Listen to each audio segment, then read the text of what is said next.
Nessa aula nós vamos estar falando sobre funções no Python, né?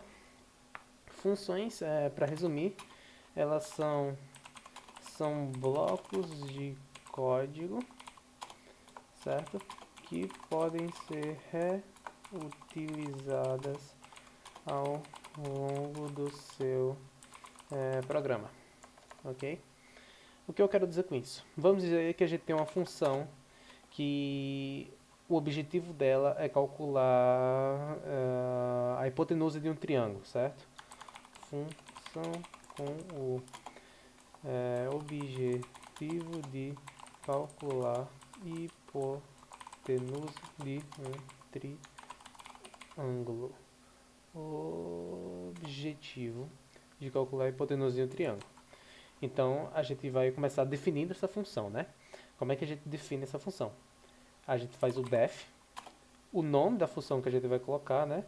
No caso eu vou colocar calc hipotenusa, coloco esses dois parâmetros e dois pontos. E aqui, indentado, a gente vai colocar tudo que vai ser executado quando eu chamar essa função.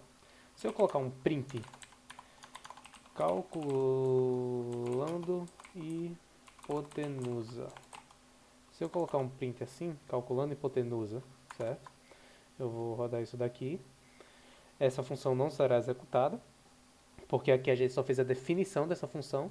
Quando a gente quer executar a função, a gente pega ela, coloca esses dois parênteses aqui para chamar essa função, e quando a gente chama, ela executa o bloco de código que está aqui dentro, que no caso é calculando hipotenusa.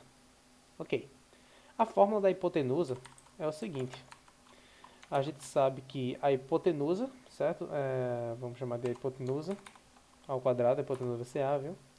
A hipotenusa ao quadrado vai ser igual a B também elevado ao quadrado, mais C também elevado ao quadrado. Esse daqui, cateto 1, cateto 2 e hipotenusa, certo? Então a gente tem que calcular essa hipotenusa, sendo que a gente não pode simplesmente colocar qualquer valor aqui, né? A gente não pode colocar, por exemplo, declarar A igual a 0, B igual a X e C igual a Y. A gente precisa que esses valores de A, B e C sejam dinâmicos. É por isso que existem os argumentos das funções. Esses mesmos argumentos que a gente tem aqui no print, certo? Que a gente dá um vírgula aqui e a gente pode ver que a gente tem o values, né? Esses values aqui, o object, o separator, o end que a gente tem. Cadê? Passa aqui pro lado. Aqui tem aqui, né? File, sys, separator, end. Deixa eu ver outra função aqui, o sum. A gente tem um sum, né? Que serve para somar os itens de uma lista. Creio que eu tenha falado sobre ele na aula de listas. Return the sum of start value, né? Um interval empty, return the start value. Enfim, retorna a soma de uma lista, né? Shift home, tarará, Ctrl V, sum, 1, 2, 3, 1, 23, retorna 24. E a gente vê aqui que ele tem alguns parâmetrozinhos, né? Um iterável. Cadê? Aqui, iterável. Esse iterável aqui é um parâmetrozinho dele, certo? E o que a gente coloca aqui dentro são justamente os parâmetros dessa galera, ok? Então, do mesmo jeito que essas funções do Python que já estão prontas têm parâmetros, nossas funções também podem ter parâmetros. Então a gente vai colocar aqui os nomes dos parâmetros, né? Hipotenusa, vai ser hipotenusa, cateto 1, cateto 2, ok? Hipotenusa, cateto 1, cateto 2, certo? Esses são os nomes dos nossos parâmetrozinhos. E aqui dentro a gente pode usar eles. Hipotenusa, cateto 1 e cateto 2. E o que a gente pode fazer aqui é juntar, dar um print. A gente roda esse bloco de código. E quando a gente rodar aqui novamente, a gente vai ver que a gente vai reclamar que calc hipotenusa tá missing 3 required positional arguments, né? Tá faltando 3 argumentos necessários, requeridos, que é no caso hipotenusa, cateto 1 e cateto 2. A gente vai colocar aqui 1, 2 e 3, vai dar Enter, e a gente vê que ele printa 1, 2 e 3. Se a gente mudar isso daqui para 3, 67 e 324, ele fica 3, 67, 324. Então, essa galerinha aqui vai assumir os valores que eu passar aqui, né, nesses parâmetros, né? E como são parâmetros posicionais esses daqui, né? Se eu trocar 324 por 67, também é alterado os valores do cateto 1 e cateto 2, certo? Enfim, agora que nós temos valores dinâmicos lá dentro, né? A gente passa os argumentos e os valores vão mudando. A gente vai fazer justamente esse cálculo aqui. Ctrl C, Ctrl V. E nesse cálculo de hipotenusa a gente não precisa da hipotenusa, né? Agora que me toquei, foi mal. Ok, a gente pega cateto, tarará, tarará. A gente vai dar um return aqui. Ok, e já já eu vou explicar o que é esse return. Na verdade, antes de eu explicar o que é return, eu vou só dar um print. Vamos deixar só no print mesmo. Certo? A gente vai dar um print e a gente tem que dar um print no cateto 1 elevado ao quadrado mais cateto 2 elevado ao quadrado. E essa galerinha aqui, certo? Tem que ser elevada a 0,5. Que elevar a 0,5 é a mesma coisa que tirar a raiz, ok? Então é a mesma coisa de a gente tirar isso daqui e chamar o SQRT, o square root dessa galera, a raiz desse pessoal. A gente também pode fazer isso através da função math, né? A gente dá import math, aí eu faço math.square root e ele vai me dar a raiz quadrada, né? Enfim, aí tem import math, math square root, calc hipotenusa. Aí quando a gente executar isso daqui, vamos tirar isso daqui, vamos botar 5 e 4. Quando a gente executar esse moleque, ok, né? Eu não rodei aqui novamente. Quando a gente executar esse moleque, ele me retorna aqui o cálculo, né? A gente também pode fazer outras funções. A gente pode fazer um def sum, que eu coloco A e B aqui dentro, e eu simplesmente printo o A mais B. Aí, isso daqui eu preciso executar, né? Eu vou pegar sum de 1 mais 2 e ele retorna ele printa para mim 3, ok? Sendo que tem uma palavrinha que eu mostrei para vocês, né? Deixa eu tirar essa função daqui. Tirar isso daqui, pronto.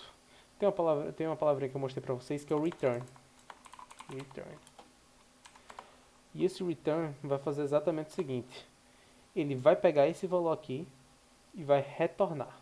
O que significa retornar? Significa que do mesmo jeito que esse... Eita, mas sum já era uma função, né? Eu não devia ter feito isso, me lembrei agora. Vamos dizer somar. Pronto. Vamos restartar o kernel aqui, que é ele, né, coisa tudo. A gente pega aqui, somar 1, 2, e ele retorna para mim 3, beleza. Vamos lá. A gente, do mesmo jeito que o nosso sum aqui, né, quando a gente coloca sum, e coloca aqui dentro 1, 2, 3, do mesmo jeito que ele soma essa galerinha dentro desse iterável, né? Se a gente retornar apenas 1 e 2, ele dá problemazinho, mas se a gente colocar o iterável, ele funciona. O que a gente pode fazer aqui é resultado, para ser igual a isso. E quando a gente abre o resultado aqui embaixo, ele recebe esse valor 6. E o que a gente quer que aconteça é que quando a gente faça resultado aqui, e bota o resultado aqui embaixo, ele também apareça o resultado da nossa soma, né? E para isso, a gente tem que fazer esse return A mais B. Porque aí o que acontece é, quando essa função ela vai ser executada e o retorno dela vai ser A mais B. Então, essa função aqui é como se a gente substituísse ela por esse retorno. Então, isso daqui vai estar equivalendo, né? Com 1 e 2, vai estar equivalendo a 3. Então, o resultado vai ser 3. E quando a gente roda isso, resultado realmente é 3. E como a gente faz um return, né? Quando a gente fizer o somar aqui, vai aparecer do mesmo jeito o 3 aqui embaixo, certo? Sendo que quando a gente colocar quando a gente coloca o resultado ali, né? Esse aqui no caso fosse shift end, se aqui fosse um print em vez de um retornar, o resultado ele seria nulo. Então, peraí, roda isso daqui, aí resultado vai vir pra cá, deixa eu dar um print resultado, pronto. Esse daqui é o print do 3, certo? De dentro da função, sendo que como a função não está retornando nada, não tem nenhum return aqui dentro, então o nosso valor do nosso resultado está sendo none, ok? Eu falei do que são arguments, do return acabei de falar. O que mais eu posso? Vamos trocar aqui para o return, né? Deixa esse A e B aqui. Tarará. Resultado aqui. E funcionando tranquilo, ok. Vamos falar agora de argumentos default. Vamos dizer que a gente não quer que esse A e esse B eu tenha que passar ele em todo momento. Porque, por exemplo, se eu colocar aqui somar 1 e 2, ele executa. Mas se um tiver faltando, ele dá problema. Então o que eu vou fazer é o seguinte, eu quero que esse B seja igual a 1. O que esse igual a 1 está querendo dizer?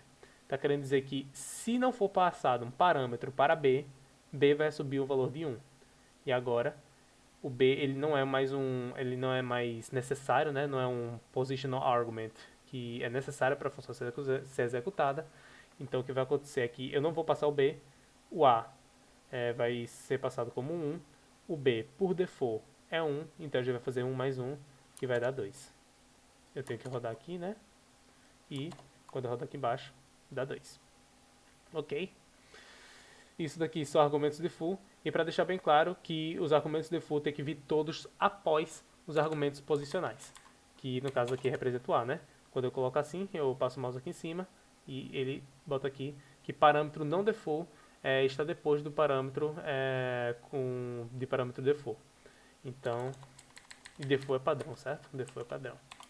A e B é igual a 1, A vem primeiro, a gente executa isso daqui, o somar 1 e 2 vai para 3, e somar 1 sem botar nada do B vai para 1, mesma coisa se eu botar 10, ele vai para 11. Esses são os argumentos default. A gente também pode pegar, vamos dizer por exemplo assim, vamos dizer que esses argumentos aqui eu tenho A, B e C, vou fazer soma de 3 números agora, certo? E por vários motivos você pode querer fazer isso. Não sei quais, mas você pode querer fazer por vários motivos.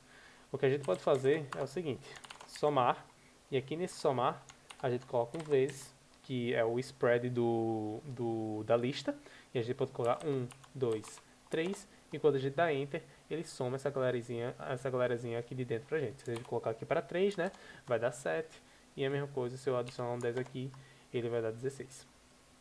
Tranquilo? Então o que acontece aqui é que a gente espalha esses argumentos, ok? E aí eles entram aqui direitinho. Outra coisa que a gente pode fazer, certo? É pegar quantos argumentos a gente quiser. A gente vem aqui, coloca argumentos, certo? E coloca um vezes aqui na frente dele. O que significa?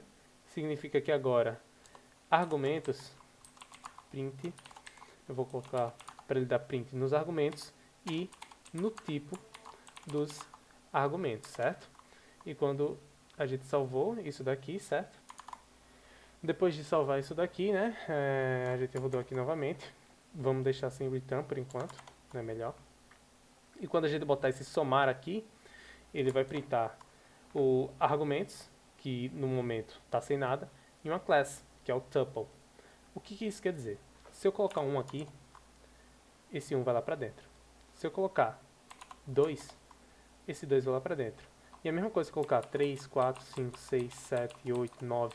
Se eu colocar aqui um array com oi, tchau, certo? Um oi, tchau. Se eu coloquei aqui também um dicionário, certo? Vamos colocar um dicionário aqui dentro, que vai ser teste 1 para ser 10 e teste 2 para ser 78. Quando eu executar isso, ele vai pegar toda essa galera aqui, tudo que vem aqui, certo? Todos esses parâmetrozinhos, ele pega e coloca aqui 1, 2, 3, 4, 5, 6, 7, 8, 9, oi, tchau, teste 1 e etc. Então o que a gente pode fazer é o seguinte, se a gente quiser pegar cada um desses parâmetros, a gente pode simplesmente colocando argumentos 0 e quando a gente rodar isso aqui de novo, e a gente vê que ele só retorna 1, que foi o primeiro moleque que a gente colocou aqui, eu posso mudar isso daqui para poi e ele pega o POI tranquilamente. E a gente também pode colocar que o último argumento vai ser chamado de teste.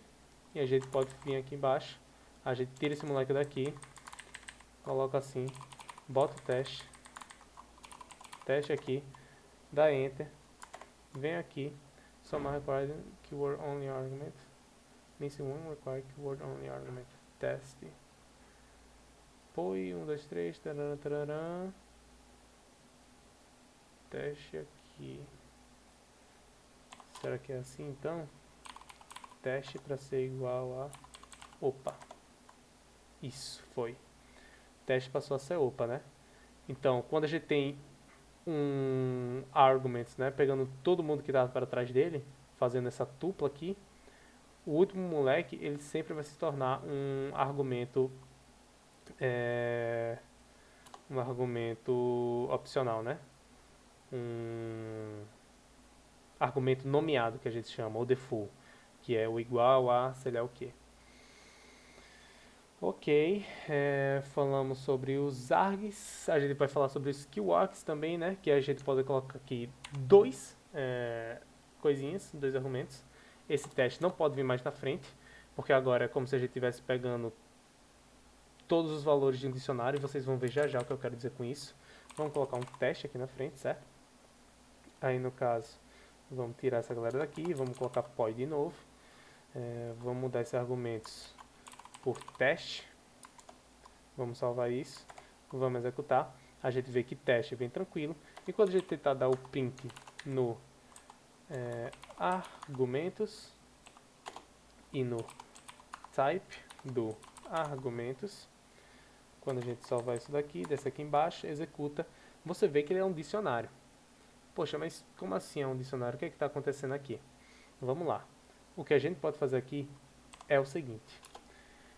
A gente coloca... a gente coloca, por exemplo... sei lá, deixa eu pensar em um nome aqui. Vamos colocar teste só. Não, teste não, que teste é o nome da outra variável. Vamos colocar POI para ser igual a opa e lago para ser igual a testando keywords. Quando a gente executa isso, a gente vê que POI vira opa e lago vem com testando keywords, certo? O que está acontecendo aqui?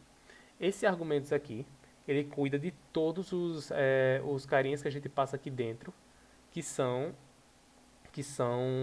nomeados, certo?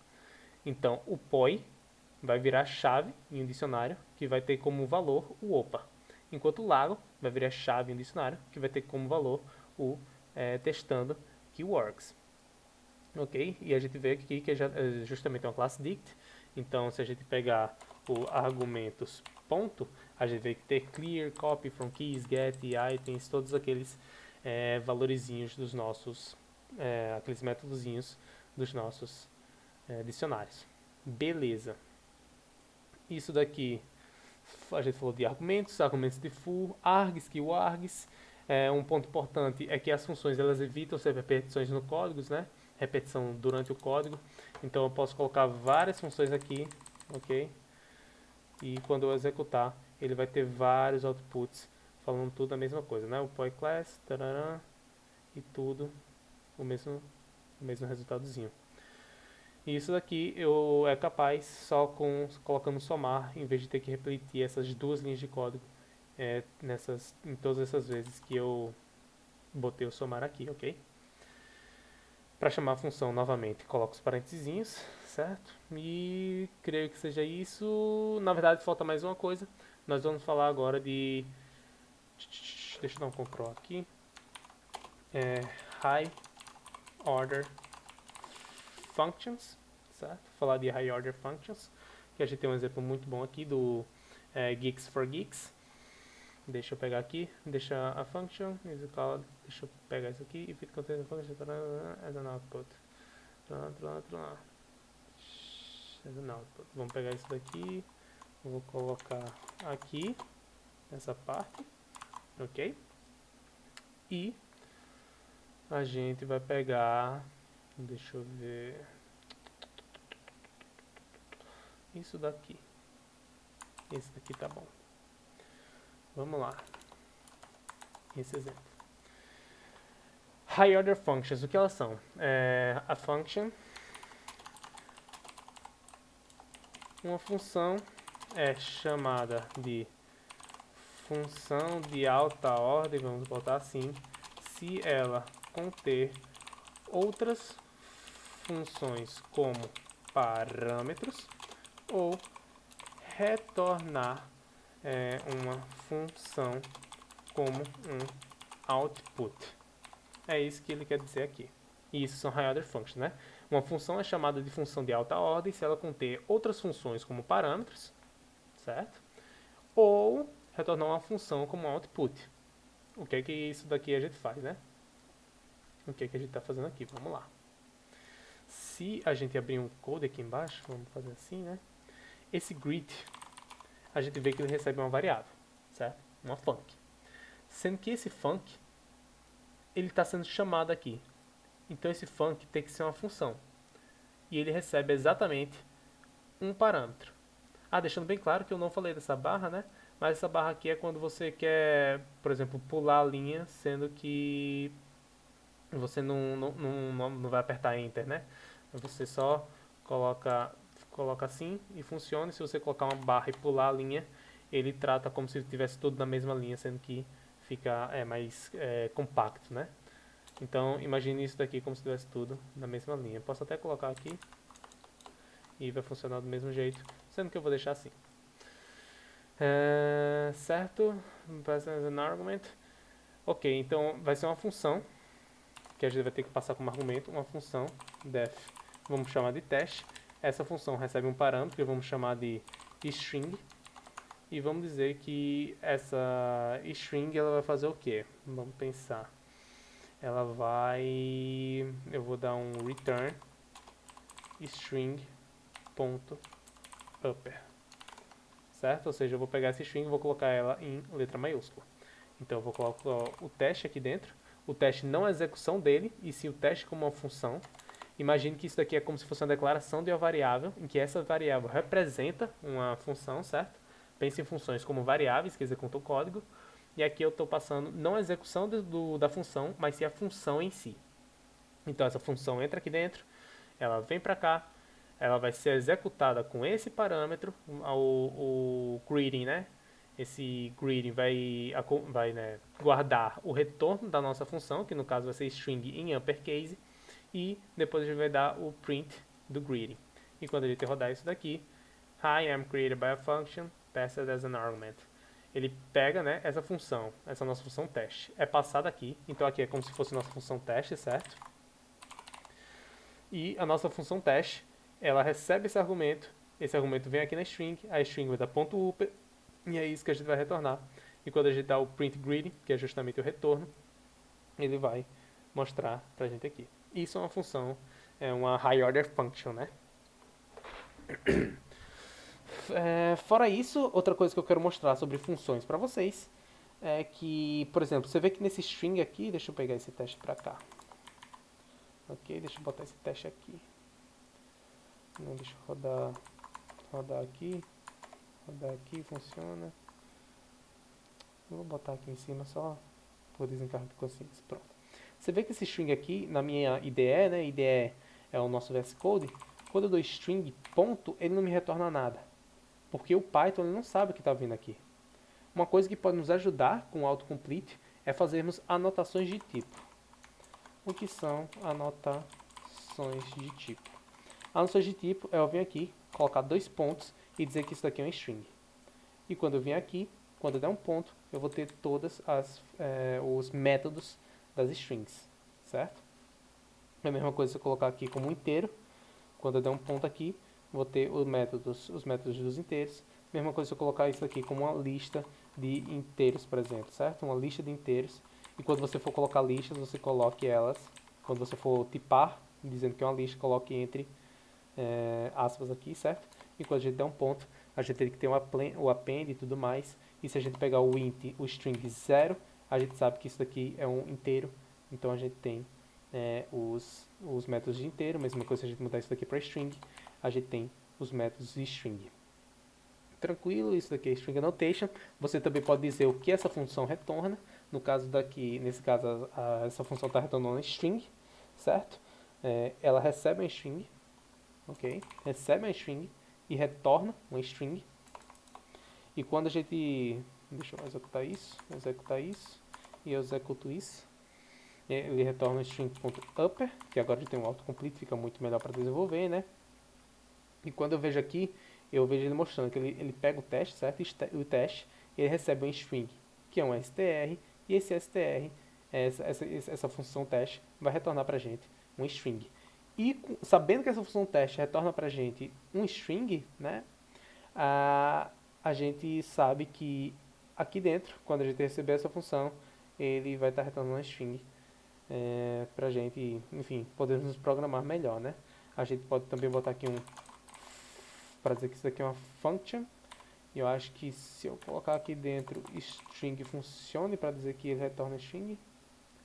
Não funciona. Será que assim funciona? Algo assim? Creio que não, pelo visto. Func string não? Não sei. Mas enfim, você também pode tipar como uma function, né? Colocar aqui uma function, aí você sabe que você pode chamar esse moleque. Tranquilo. String.upper, teste. Tem mais uma coisa que eu também posso falar, né? Que é a docstring. A docstring você coloca 3 aspas duplas, 1, 2, 3, dá um enter. E aqui você pode falar o que essa função faz, né? Retorna a string recebida como argumento. Retorna a string recebida como um argumento. Toda maiúscula. Ponto. Quando a gente salva isso, a gente coloca aqui em cima, né? E ele mostra aqui o docstring. Retorna a string recebida como argumento toda maiúscula. Que é justamente tipo que o print faz aqui, né? Que ele traz esse monte de coisa aqui. Isso daqui. Esse é o docstring do print. E agora a gente tem uma função com o nosso próprio docstring. Retorna toda a string recebida como argumento todo maiúsculo. Certo? É isso que tem para falar de funções. A gente se vê na próxima aula. A gente acabou de falar de funções e vamos falar aqui de import, certo? Rapidinho. O que a gente faz é o seguinte, a gente pode vir aqui no nosso teste.py, ok? E a gente vê que esse teste.py tem uma função, sendo que eu quero usar essa função aqui dentro. E como eu faço isso? Eu dou um import e digo o nome da minha file que eu quero importar. No caso aqui, como eles estão no mesmo diretório, né, o teste.py, eu posso botar teste, ok? E quando eu dou teste.somar números, eu tenho acesso a essa função daqui de dentro do teste. Aí eu posso abrir aqui e colocar 1, 2, 3, 4 e ele soma 10 para mim. Isso daqui dá 6, com isso dá 10. Tranquilo. Se eu quiser apenas somar números, certo?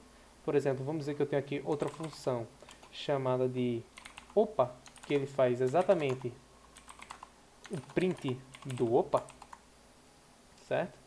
Quando a gente executar isso daqui, eu posso ver que o teste ponto, eu tenho o opa agora, sendo que eu não vou usar o opa. Opa mesmo, né? A gente coloca esse import aqui fora para ele rodar sozinho. Teste.opa. A gente vai ter que reiniciar o kernel. Tem essas questões chatas de vez em quando. Dá um import do teste. Pronto, agora nosso opa está funcionando. Quando você esse restart aqui, né? Ele acaba com todas as variáveis do seu projeto. Então ele importa tudo de novo. Enfim, a gente pegou esse opa, mas a gente não quer esse opa. Esse opa não tem interesse pra gente. A gente só quer o somar números. Então a gente pode fazer from o minha file, né, em que está minhas funções, importa o meu somar números. Aí a gente executa isso daqui. Isso daqui vai continuar executando porque está no coisinha, né? Mas vamos coisar aqui, reiniciar o kernel. Quando a gente tentar rodar isso daqui, a gente importa. Quando a gente tentar rodar o OPA, vai dizer que teste não está definido, porque o que a gente importa é o somar números. Então a gente tem que usar o somar números diretamente, certo? E isso é o import do Python.